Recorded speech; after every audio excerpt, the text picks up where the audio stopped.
let's talk about imposter syndrome.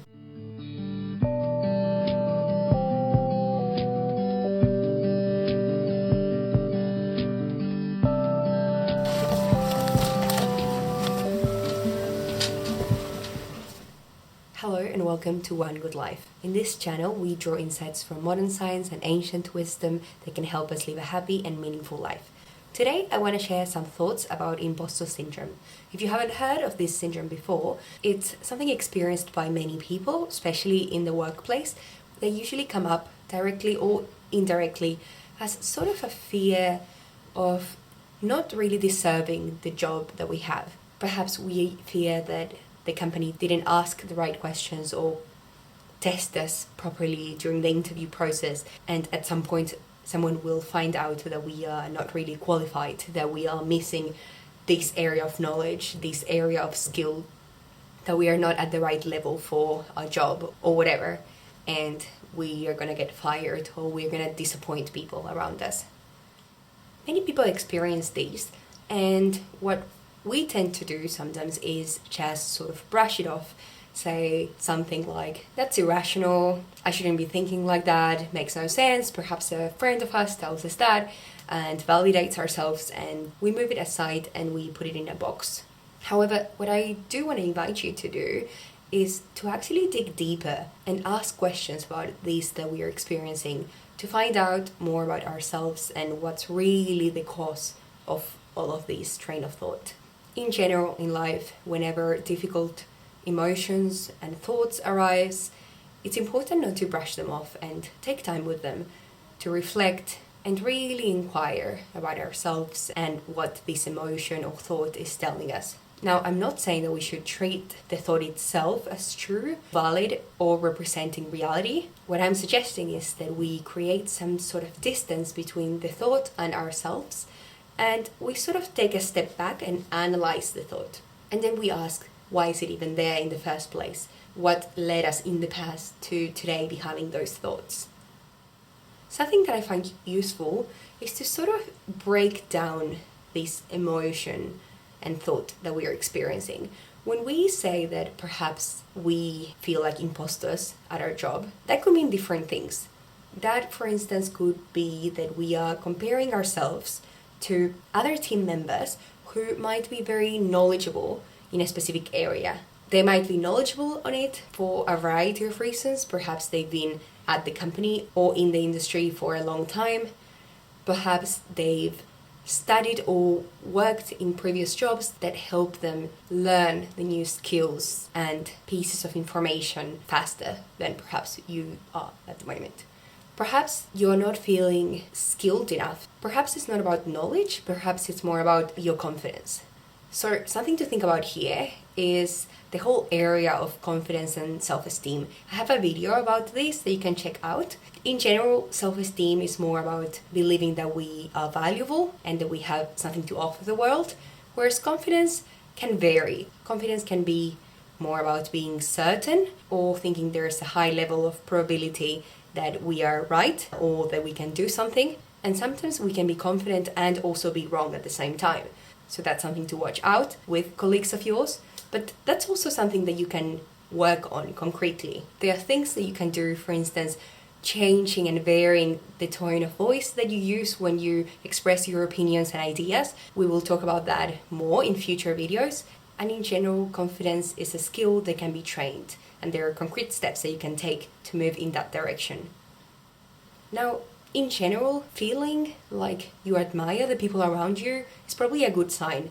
It probably means that you are being challenged and learning.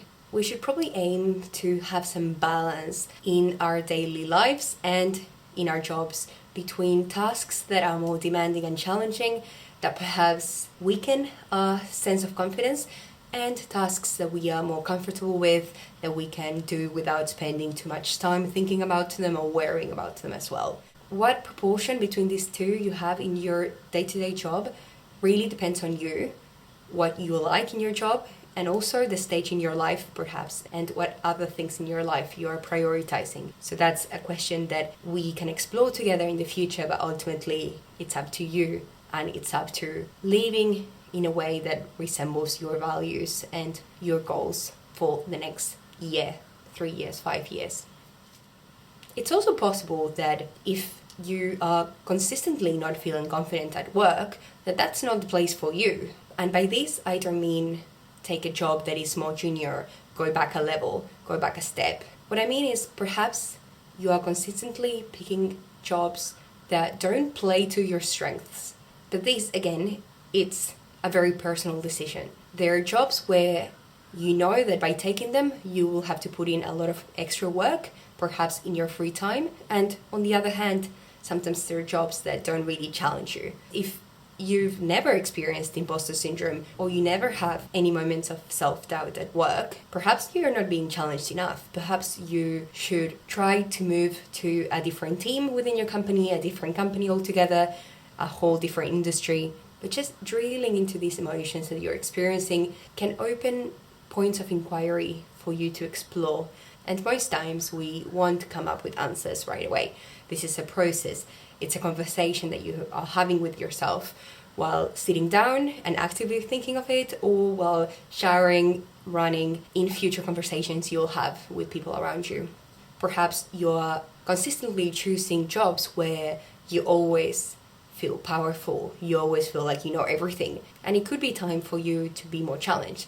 And something else that can help is to ask for feedback. In many companies, as an employee, you have periodic meetings with your manager, for instance, weekly, fortnightly, monthly, and often you also have a period of performance review twice a year where other colleagues of yours also bring in their input and feedback. So this can be really helpful when we have self-doubt and confidence issues at work, and we really want to distance ourselves from this thought, but we don't want to throw it in the bin. We want to sit with it and assess it, know if there's some truth in it or not. And to do this, we often need external input. We want to talk to people who can, perhaps more objectively than ourselves, who for sure are identifying very directly with this thought, can provide extra points of information that can help us in our exploration of assessing this imposter syndrome that we are experiencing. So if your job doesn't have these formal instances where feedback comes up, perhaps you can suggest that happens, or if they're not interested, you can try to create it for yourself. You can find a good time and maybe tell one of your colleagues or your manager that you would like to get feedback more regularly, some things that you do well and some points that you can work on. And perhaps you can mention this in passing and set up a time in the future, perhaps the week after, to talk about this, just to give them some time to think about it and reflect. You want to get the point across that you're not just asking for positive things, that you would like to also get some feedback on what you can improve in, and that you're open to various areas in your performance directly impacting your job and your main tasks, or in general how you conduct yourself at work with your colleagues, etc. At the end of the day, if you've been at the job for a while, you've passed probation, and you haven't got any negative feedback, you're probably adding value to the place you work at. Companies and any employers are not charities, so if they're paying you for your work, you are adding value. If you are not adding value, they wouldn't pay you for your work. It's as simple as that. And also, it's the responsibility of the employer to design an interview process that represents well what they actually need from this person taking this specific job. And that's what the probation period is for them to test you and for you to test them, and how well the company suits you as well. Also, the aim shouldn't be for this self-doubt and this imposter syndrome to completely go away. It's normal and it will likely still be there in some capacity. Our goal is to sort of soften the feeling, to be more comfortable around it, not let it impact us as much, and perhaps at some point these thoughts will start popping up a little less frequently throughout our days and weeks. So that's all for today. Hope you enjoyed this video. I'd love to hear down in the comments whether you've ever experienced imposter syndrome or any crippling thoughts of self-doubt at work. If you've got any valuable information from this video, could be either new or perhaps it could have been me mentioning something that prompted you in the right direction, then please hit the like button and subscribe so we can stay in touch. and together work through more psychological techniques and more ways of training ourselves to become better versions of ourselves and the person we would like to be. Thank you very much for sharing these moments with me, and see you next week.